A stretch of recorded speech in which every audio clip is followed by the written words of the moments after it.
Coming to balance for us, all right, is really our shimmy progression. All right, our shimmy progression, all right? We talk about a 3-yard shimmy zone. And that's give or take, and it might change for some guys, 3-yard shimmy zone, all right? When we get within 3 yards of a ball carrier in the open field, we want to come to balance. We want to get into our shimmy position and continue to eat up grass, all right? What is that shimmy position, all right? We're going to go from speed to power, all right? We're going to go from a long stride to a short stride, all right? That means our step distance is going to shorten way down. Our base is going to get wider. All right, we are going to get into a quarter squat. We're going to get into a quarter squat. Our base is going to widen with our feet hip to shoulder width apart. All right, and here's some critical components. I think that when you talk about shimmy, we talk about being in an athletic position that are really critical. Number one, keeping your shoulders over your toes.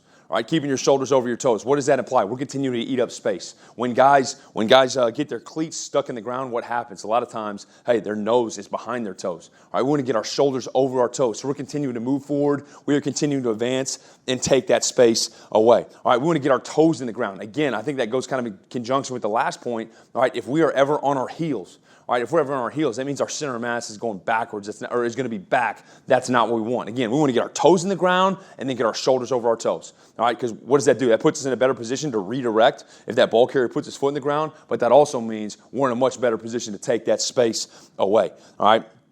We're going to get our toes in the ground, not our heels, and you'll be able to hear it. Like when you do, I'm going to show you some of these shimmy tackle drills. When we do these, hey, if I can hear your feet, all right, that means your heels are in the ground. All right, it should be really quiet feet. All right, cleats into the ground really quickly. All right, and then we want to avoid hopping. We never want to have our feet off the ground. Both my feet are off the ground. What does that mean? All right, I can't generate any force, which means I can't redirect. All right, I can't redirect. So we want to keep our cleats in the ground. That is our shimmy progression. So